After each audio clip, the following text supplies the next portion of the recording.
is a much better word because it's hard to be happy, but they were actually. I mean, they couldn't believe that they had their baby boy.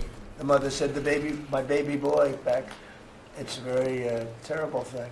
Steve, Russia, Ukraine, we're making a lot of progress. Could you explain that? The Ukrainians actually said that we've made more progress since Geneva than they've seen in the last 4 years of that conflict. So we had 5 Russian generals last Sunday in Abu Dhabi with Jared I and Dan Driscoll, and we think we made a lot of progress. The talks will continue in about a week, but lots of good things happening between the counterparties, discussing the land deal. Talking together. We have a security protocol agreement that's largely finished, a prosperity agreement that's largely finished, and I think the people of Ukraine are now hopeful and expectant that we're going to deliver a peace deal sometime soon. And because of the cold, extreme cold, they have the same that we do. I personally asked President Putin not to fire on Kiev and the cities and towns for a week during this. It's extraordinary. It's not just like cold, it's extraordinary cold, record-setting cold. Over there too, you're having the same. It's a big pile of bad weather, the worst. But it was really. They said they've never experienced cold like that. And I personally asked President Putin not to fire into Kiev and the various towns for a week. And he agreed to do that, and I have to tell you, it was very nice. A lot of people said, don't waste the coal, you're not going to get that, and he did it, and we're very happy that they did it. That's correct. Because on top of everything else, that's not what they need, is missiles coming into their towns and cities. So I just thought I should say it. I thought it was a very good thing, and Ukraine was, almost they didn't believe it, but they were very happy about it, because they are struggling badly. I think it shows, Mr. President, how you provide an overarching sort of presence in these negotiations. The Ukrainians never thought it could happen. The Russians are doing things maybe that people wouldn't give them the credit for doing, and I think it always comes down to your indomitable spirit. Well, it was a good thing. You know, if you think it's cold over here, they say in Ukraine you can add another 20% to it. It was very cold place anyway, but this was, they see numbers that were so, they'd never seen numbers like that, cold numbers like that. So it was, I thought I should mention it. Could I ask Scott Bessett, we have so many things happening, could I ask you to maybe say a few words, please?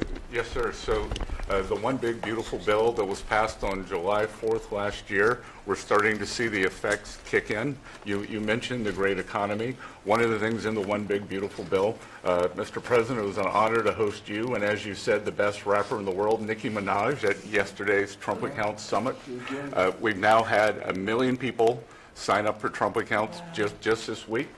We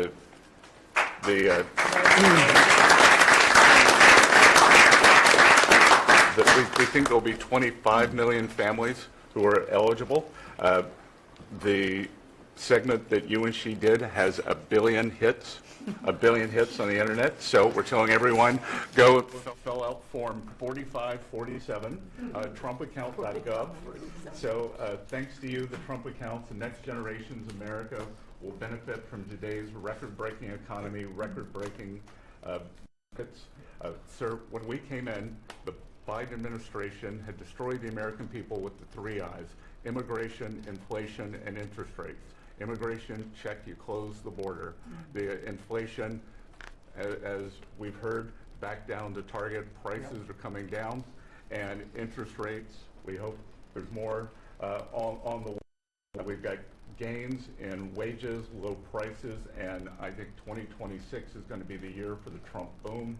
It's going to be a supply side boom. I enjoyed the trip out to Iowa. In the diner, the staff there was thanking you for the no tax on tips, and they're expecting big refunds from that. We saw the CEO of John Deere, who said, thanks to your tariffs, new plants in Indiana, Carolina coming. 2 massive plants built by John Deere, and he's the chairman and CEO, wonderful guy, and I said to, he was at the event we had in Iowa, which is appropriate, John Deere, Iowa. But I said to him, so what are you doing? He said, we just announced 2 massive plants. In fact, they're going to have one plant for excavators. And he said, there hasn't been an excavator built in this country in 50 years or something. He said, they're taking it out of Japan and they're moving it into the United States. They're 2 very big plants.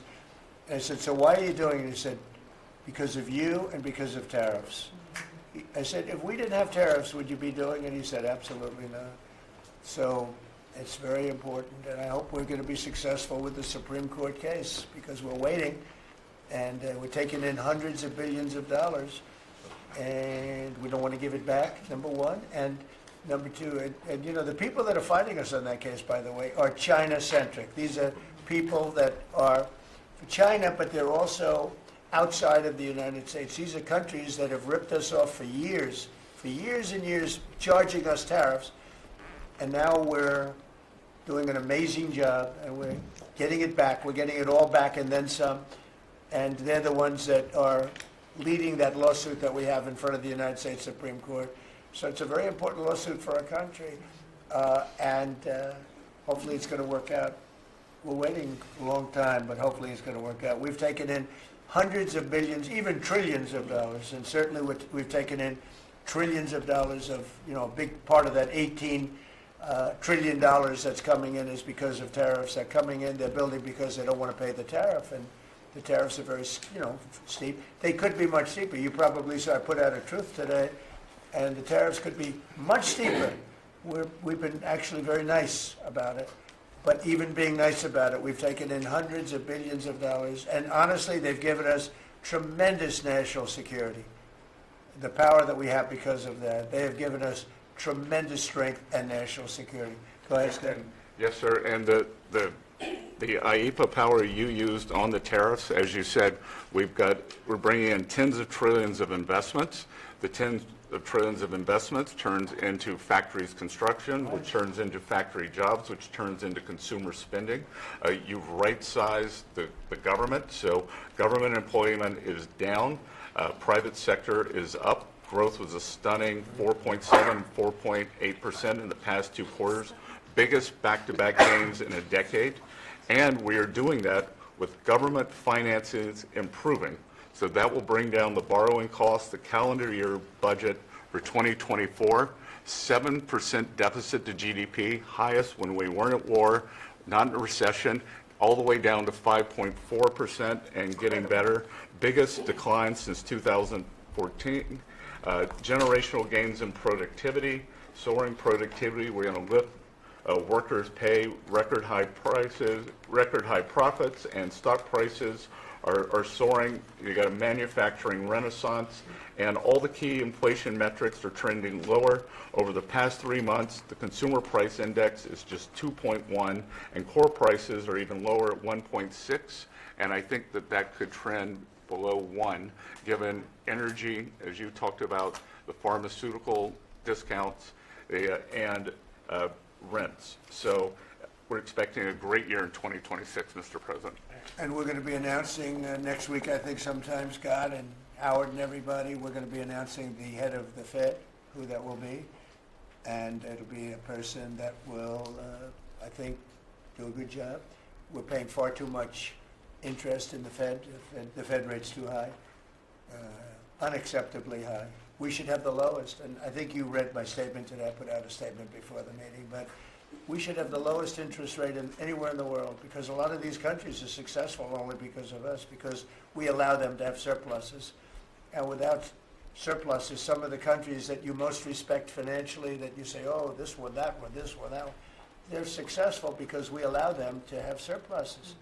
And we could easily stop that with the powers that we have, but we don't.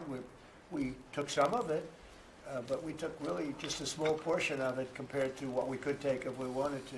We should have the lowest interest rate anywhere in the world. They should be 2 points and even 3 points lower. And if it was, each point is the equivalent of, I would say, $500 billion. So if you got 2 points low, you have $1 trillion in saving, and it's almost, if you call it just a paper expense. You can do it with a pencil. It's not cutting, it's not saying we have to get rid of jobs, or it's just like literally so easy to do. But we have a guy that doesn't want to do it because he's, I think he's politically biased. I really do. I believe he's politically biased because most smart people say it's not even a question. But despite that, we were able to bust through. It's like busting through a wall. We're able to bust through a wall, and we have the kind of numbers that Scott and Howard with the steel and other things talk about. What would you say, Howard, in terms of how we're doing, generally speaking? Great businessman, very successful guy. He's doing a really good job. What would you say? Well, no one, before you walked in the door, no one